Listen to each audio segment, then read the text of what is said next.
L'émission suivante est produite avec la participation de bénévoles. Bonne émission.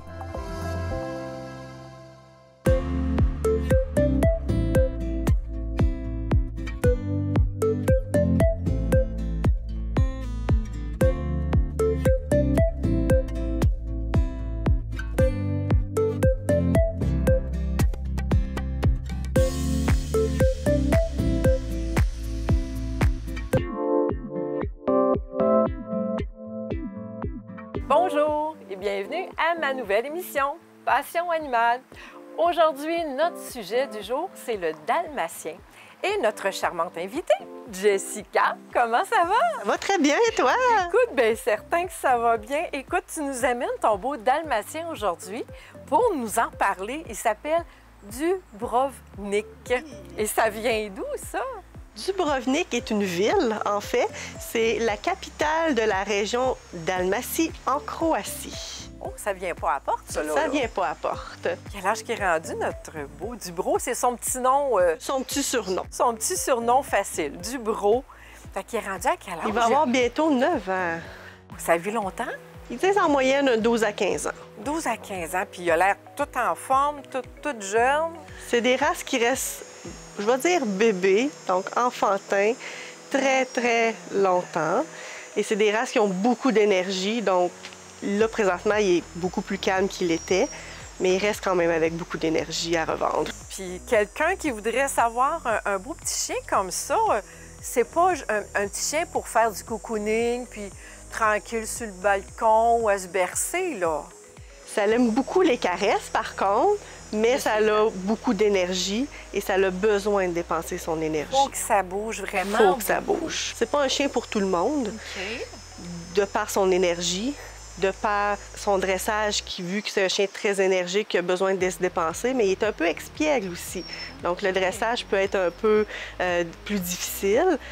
C'est des races qu'il faut faire attention aussi, de bien choisir les éleveurs, parce qu'il y a des problèmes de santé associés qu'il faut faire aussi attention. Donc, c'est pour ça que c'est pas une race qui est très populaire, mais c'est un très, très bon chien. Le chien pompier qu'on appelle, c'est une vieille race de chien qui existe depuis, tu m'avais dit, quand même extra longtemps. L'origine est nébuleuse de où ça vient, mais dans les années 1800, on les retrouvait justement dans la région là, en Europe centrale qu'on a maintenant la Dalmatie, d'où son nom. Quand on s'était rencontrés, tu m'avais parlé qu'il avait déjà participé à des émissions de télévision. Pourrais-tu m'expliquer? Une petite vedette. En fait, il a fait de la figuration dans 2 émissions. Okay. Donc, Marina Orsini, dans le temps qu'elle avait la quotidienne, elle avait une vétérinaire qui faisait des chroniques. Et elle amenait des animaux. Je travaillais avec cette vétérinaire-là, donc elle cherchait tout le temps des personnes de son entourage avec des animaux pour aller faire la figuration. Donc, Dubro est allé passer un avant-midi sur le plateau de tournage. Sur le plateau de tournage, fait qu'on voit qu'il était très docile dans ce temps-là, autant qu'aujourd'hui. Tant qu'il est proche de sa maman, hein? Oui, c'est très, très important, sa maman. C'est des chiens très attachés à leur entourage. Ils sont un peu inquiets quand c'est les étrangers. C'est pour ça que des fois, on peut penser qu'ils sont agressifs.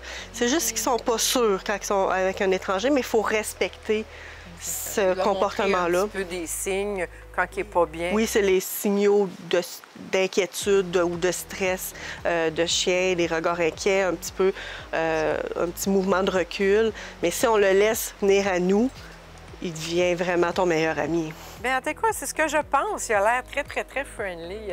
Il a un beau caractère. Puis, est-ce qu'il s'agit des concours avec lui? Est-ce qu'on peut faire des concours? Es-tu apte à faire ça? Il n'en a jamais fait. Okay. Parce qu'il n'est pas à 100% dans les standards de la race. Chez le dalmatien, on a 2 couleurs qui sont approuvées dans la race. Donc, le couleur foie, qui est sa couleur actuellement, le brun foncé, et le noir qu'on voit vraiment plus souvent dans les dalmatiens.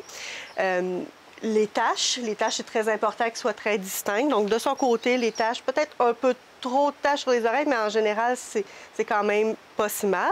Mais ses yeux, les yeux bleus ne sont pas standards. C'est très joli, moi j'aime ça. Ben oui. Mais le dalmatien a habituellement une variation entre les yeux noirs à ambre, mais pas les yeux bleus.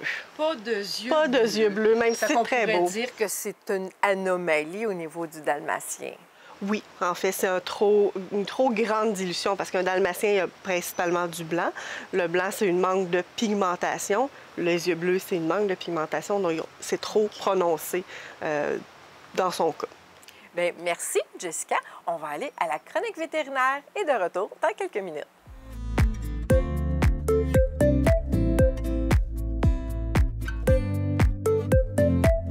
Bonjour tout le monde. Aujourd'hui, la chronique vétérinaire avec Dr. Jessica Pinard-Simon. On voulait parler de ce que toi, tu as rencontré dans ta clinique, les maladies de chiens les plus fréquentes. Les allergies. Nos chiens sont de plus en plus allergiques à n'importe quoi. C'est sûr que les pollens ont pas mal le numéro 1 en termes d'allergie. Donc, ici au Québec, on est chanceux. L'hiver, les chiens se grattent moins. Ils ont une petite pause. Oui, heureusement pour eux. Mais dès le printemps, il y en a qui vont se gratter du printemps à l'automne. Il y en a qui savent juste l'automne. Ça dépend vraiment quel pollen, mais c'est sûr que l'allergie, les problèmes de peau, c'est surtout des problèmes de peau, hein, les allergies chez les chiens. Donc, les dermatites, mais aussi les otites. Les oreilles font littéralement partie de la peau. Donc, un chien qui fait des otites à répétition est souvent un chien allergique. Okay. Est-ce que c'est plus sujet aux chiens qui ont les oreilles un petit peu plus par en bas, ou c'est vraiment les oreilles, même si on les oreilles pointues, ils sont tous... Les chiens qui font des otites ont beaucoup les oreilles, qu'on va dire, pendantes ou vers le bas, parce que ça garde l'humidité. Puis l'otite, en fait, c'est vraiment un problème de surcroissance des bactéries et des champignons déjà présents dans l'oreille. Donc l'humidité, si on ne parle pas d'allergie, est une cause d'otite en soi. Donc c'est sûr que les chiens avec les oreilles pendantes, mais ils sont beaucoup plus sujets à avoir de l'humidité dans les oreilles que le chien qui a les oreilles bien droites, puis l'air circule dans son oreille bien. Est-ce qu'il y en a d'autres avec lesquels que tu travailles? Mettons un petit chien qui t'arrive avec une boiterie qui marche moins bien. Qu'est-ce que tu pourrais soupçonner, admettons? Les petits chiens, parce que les boiteries, c'est aussi effectivement un problème de santé qu'on voit souvent chez les chiens. Les petits chiens, c'est souvent des problèmes au niveau de leur rotule. C'est habituellement génétique, ce qu'on appelle la conformation, de la façon que leur patte elle est faite. Donc, ça va aller faire que la rotule ne va pas travailler de haut en bas comme elle est supposée. Donc, elle va se déplacer vers l'intérieur de la jambe. Et là, ça va causer ce qu'on appelle la luxation, donc la rotule qui va débarquer de l'endroit où elle est supposée d'être. OK. Puis ce qu'on parle, on en voit quand même un petit peu au niveau de la dysplasie de la hanche. Ça se réserve à quel chien? La dysplasie de la hanche, c'est beaucoup les grandes races de chiens. Ça aussi, c'est une maladie un peu de conformation génétique. C'est vraiment la hanche qui se forme pas bien au niveau de nos grands chiens, beaucoup avec une croissance rapide. Là, À partir de quel âge qu'on peut faire vérifier ça? Si on veut regarder très, très tôt, on peut aller dans les premiers mois de vie, 3-4 mois. Il y a des tests qui peuvent être faits pour le détecter le plus tôt possible.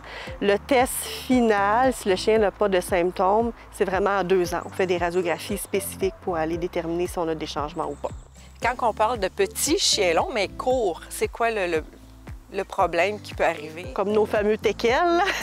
Nos petits teckels. C'est sûr que le teckel, bon, l'hernie discale, oui, les chiens à long dos vont être plus prédisposés à l'hernie discale en général, mais le teckel, il a vraiment, lui, une prédisposition génétique à faire des hernies. Donc oui, on va faire attention à l'exercice, mais un teckel, c'est vraiment que le petit coussin entre ses vertèbres, au lieu d'être un petit pad en gel, ça devient comme une petite bille. Donc à chaque fois qu'il fait un mouvement, mais cette petite bille-là peut se déplacer et causer une hernie avec les signes qu'on peut voir. Donc, merci beaucoup, Dr. Simon.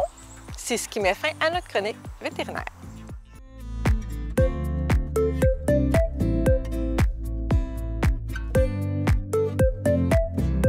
Voici de retour après la pause avec notre chronique vétérinaire et on est de retour avec notre invitée Jessica. Donc, tantôt, on parlait justement des caractéristiques au niveau de la race. Mais toi, pourquoi que tu as décidé de choisir cette race-là? En fait, l'éleveur était une amie à moi qui travaillait avec moi, technicienne santé animale, une amoureuse des animaux et une grande amoureuse des dalmatiens. Donc, elle m'a un peu transmis cette passion-là pour cette race.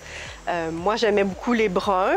À l'époque, j'avais un labrador chocolat, donc un dalmatien brun allait très bien s'agencer. Oh, oui, j'aime ça agencer les choses. Donc, le dalmatien brun est quand même un peu plus rare, donc j'aime ça, qu'est-ce qui est un petit peu moins fréquent. C'est pour ça que c'était le seul à l'apporter, donc on a décidé que c'était chez moi qu'il s'en venait. C'est-tu plus fragile au niveau de la santé pour un dalmatien? Plus fragile, oui et non. C'est un chien de race, donc chaque race a ses maladies génétiques bien à elle. Dans le cas du dalmatien, on en a deux principales qu'on retrouve un peu moins dans les autres races. La première, c'est la surdité. Donc, le gène blanc, comme je disais tantôt, ça l'amène de la dilution, mais ça peut amener de la surdité aussi. Donc, c'est vraiment important de tester les parents parce qu'un chien sourd paraît pas. Un chien totalement sourd, oui, ça paraît, mais un chien sourd d'une oreille, par contre, va pas le Moins montrer. flagrant. Oui, c'est en plein ça. Et l'autre chose, c'est vraiment une sensibilité au niveau du foie. Ils ont un foie un peu particulier. Ils vont moins bien assimiler les protéines animales dans la digestion et donc ça va faire des cristaux ou des pierres d'urate dans la vessie et ça peut occasionner des problèmes urinaires. Donc, il faut faire attention avec la nourriture qu'on leur offre. Il y a certains dalmatiens qui ont fait un croisement il y a longtemps avec un pointeur qui ont un peu moins de problèmes, mais il faut vraiment s'informer un peu dans quelle lignée notre dalmatien pour vraiment adapter l'alimentation. Vu qu'il y a de la misère à associer la protéine, ça veut dire pas de poulet, pas de bœuf? Idéalement, pas de protéines animales, donc des végétariennes à base de soya. Là, présentement, lui, il mange une nourriture à base d'œufs parce que l'œuf fait moins de ce qu'on appelle les purines. C'est vraiment ce qui est contenu dans la protéine animale que le dalmatien a de la difficulté à assimiler. Pourquoi qu'on associait le dalmatien aux pompiers? Ça vient d'où, ça? Ça vient de leur travail original. À l'époque, évidemment, on se déplaçait en carriole tirée par des chevaux. Les dalmatiens adorent les chevaux. C'est l'ami des chevaux. Et c'est un chien très endurant, très énergique, qu'on disait tout à l'heure. Donc, il courait à côté des carrioles pour protéger les gens des brigands. Ah, OK.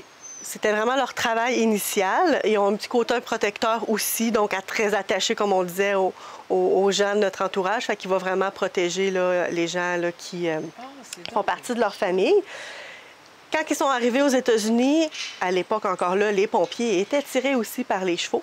Donc, ils étaient vraiment devenus l'ami des pompiers. Ils aidaient même les pompiers à trouver les victimes, les localiser, les sauver. Donc, c'est comme ça qu'ils sont devenus la mascotte des pompiers. La mascotte des pompiers. Oui. Bien, écoute, un gros merci, Jessica, de nous avoir présenté la race du dalmatien. Donc, un gros merci à toi d'avoir participé à notre émission.